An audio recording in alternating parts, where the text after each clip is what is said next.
Not so far away, in a place neither here nor there, is a tavern. It is at the crossroads of everywhere and nowhere, welcoming travelers on the road to destiny. Some are just beginning their journey, and some finally coming home. Pull up a chair. You're all welcome here. Stay tuned after the episode for more information about Season 2 of Crossroads Cantina and a brief message from Heather, the host of Watching Netflix Without You. Hello, and welcome. Come sit at the bar with the rest of us. I have a story to tell. 'Tis All Hallows Eve, after all.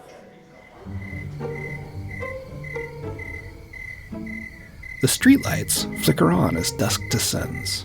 Devils and ghosts, witches and werewolves are out trick-or-treating in the French Quarter of New Orleans. At the end of the street stands a Gothic mansion. An ornate, wrought-iron gate, crawling with purple bougainvillea, surrounds it. Attached to the gate is a sign that reads, Dr. Valentina Gray, Pediatrician. Past the creaking gate, statues of cats, ravens, and wolves populate a strange garden. Visible through one of the mansion's tall windows is a small room with a desk and a red leather sofa.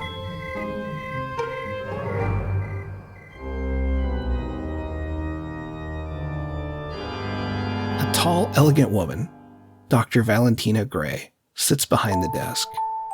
She wears a tailored black pantsuit and white blouse that highlights her caramel-colored skin.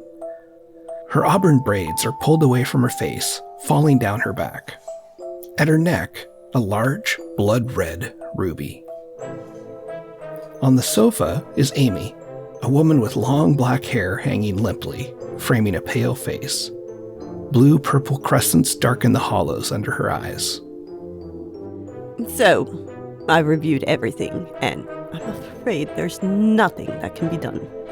I agree with the other doctors. She has 3 months at the most. With conventional treatment, yes, but my friend said that you offer alternative methods. Valentina leans back in the chair, her eyes narrowing, assessing, judging before she replies. There is one method, but it's highly unconventional. It's a radical immunotherapy treatment. One might say we've had excellent results. But it's not suited for everyone. I'll try anything.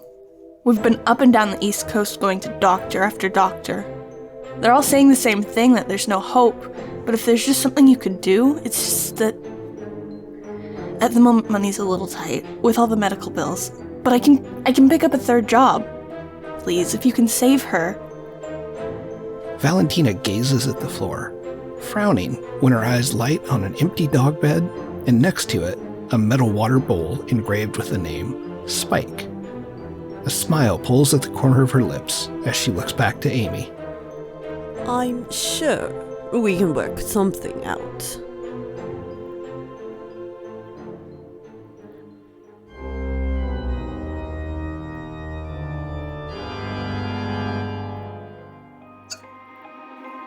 A few hours later, Amy sits on a green leather club chair in the mansion's dimly lit library. On her lap, she holds an empty plastic pumpkin stuffed with a pink wig. A grandfather clock ticks relentlessly in the corner. Sitting on a green leather club chair opposite Amy is Edwin Rutherhithe, a balding, rotund man in a 3-piece suit expertly cut from brown houndstooth cloth. That was back in the summer of 46. I had a collie named Lizzie, whom I shot after she shat on my oriental carpet. Amy's white sneaker taps on the floor. The grandfather clock shows 10 minutes before midnight. Edwin's voice drones on indistinctly in the background. She blows her breath out slowly and tilts her head from side to side to release the tension in her neck. Of course, in those days, you were meant to pinch the buttocks. It was a sign of respect and admiration. What I didn't expect was to be walloped with my own ebony walking cane, the one with the silver wolf's head that I picked up in Romania from a blind gypsy descended from Vlad the Impaler. Amy squeezes her eyes shut, recalling a conversation with Valentina just a few hours earlier when she was still in Dr. Gray's office.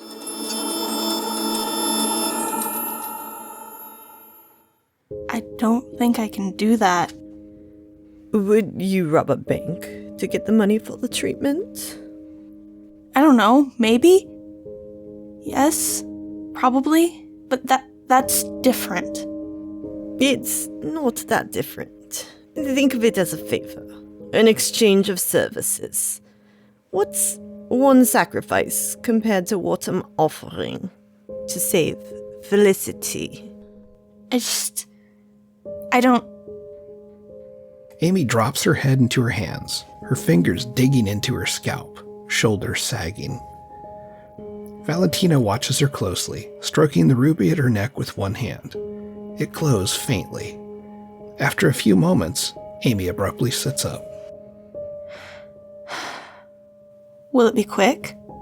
Yes, and nearly painless. Though, you'll have to endure my brother-in-law's tedious stories. Just be careful not to die from boredom first. Alright, I'll do it. Excellent. We have an agreement. When Edwin arrives for the party tonight, I'll tell him there's a special treat in the library for him. Namely, you. You'll have until midnight. If it's not done by then, the deal's off. And Felicity. I can't leave her. My niece, Arabella, and I will look after her. You can say your goodbyes now. Felicity, a young girl with pink hair wearing a fairy costume, appears at the door to the office. She holds a small plastic pumpkin in one hand as she limps unsteadily to her mother. Mommy, I have a new friend. Her name's Bella. She can fly. Hey, Pumpkin. That's nice. What do you think about a sleepover? A slumber party? Yes! Felicity tries to run the last few steps to her mother, but falls on the floor, her wig landing in a small pink pile beside her. Amy picks her up, hugging her tightly as she glares down at the line of stitches that run 5 inches across Felicity's shaved head. It's okay. Mummy can hold on to your fairy hair for a little while. Felicity nods and hands her the empty plastic pumpkin. Arabella, will you show her to the guest room? Arabella takes Felicity's hand as they walk up the grand staircase. Felicity hobbles up the last few steps. When she reaches the top, she turns back and throws air kisses to her mother. Amy mouths the words, "Love you, Pumpkin," as she tucks the pixie wig into the orange receptacle.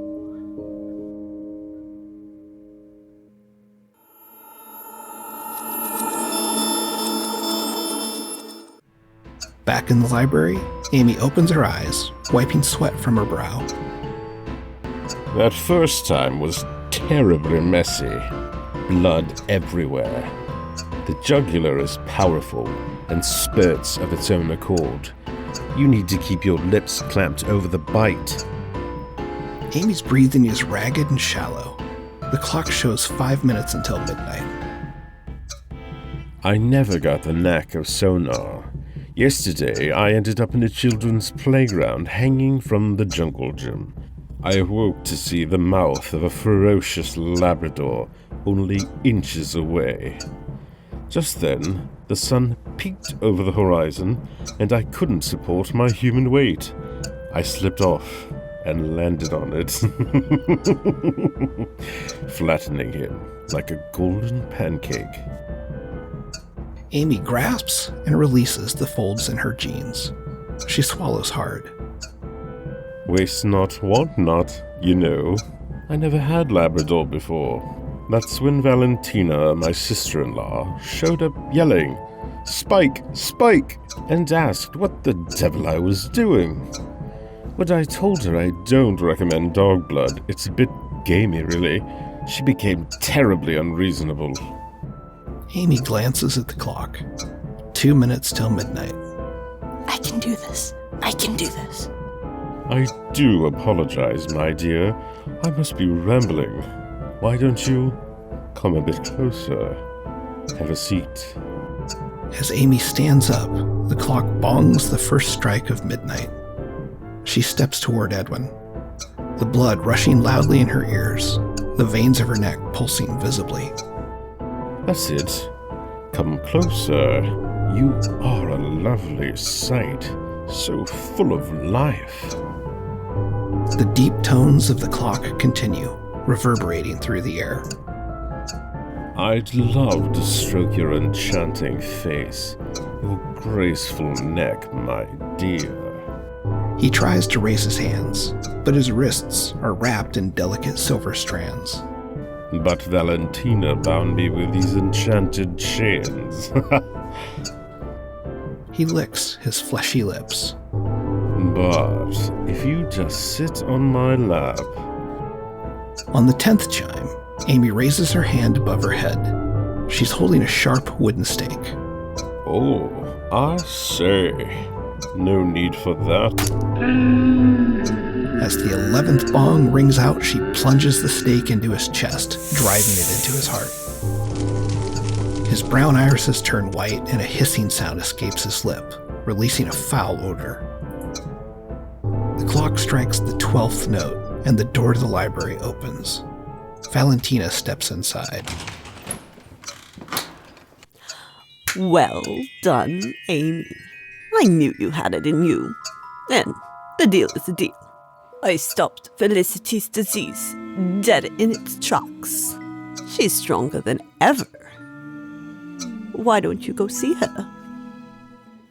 Amy walks up the grand staircase to the candlelit guest bedroom. Felicity, wearing a white nightdress, sits on a rich velvet bedspread that matches the burgundy drapes, which ripple in the breeze from the open window.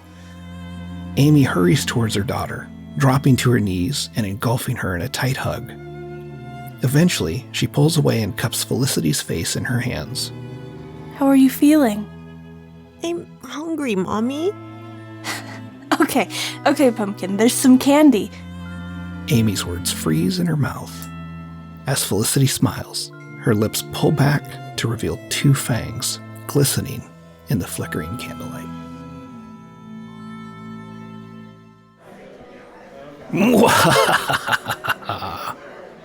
Have a happy Halloween, and thanks for visiting Crossroads Cantina. Hope to see you again next season.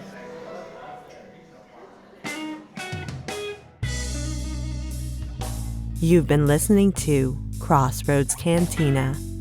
Today's story was written by Heather McQuaid and produced by Beth Connor.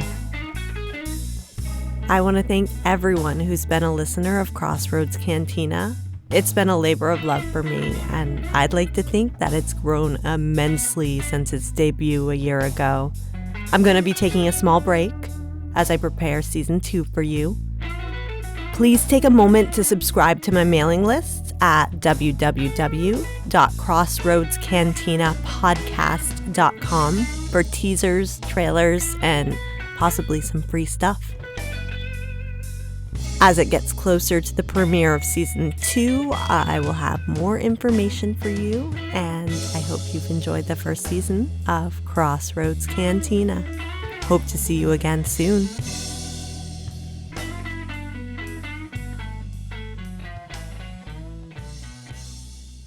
Hi there, it's Heather from Watching Netflix Without You, the podcast. There are over 1,200 Netflix original feature films and documentaries, and that number is only growing. So I've made it my mission to watch as many as I possibly can, and with a delightful guest or guests in each episode, rate, review, and discuss each film. And that's about it. You can listen to Watching Netflix Without You on Apple Podcasts, Google Podcasts, Spotify, and more.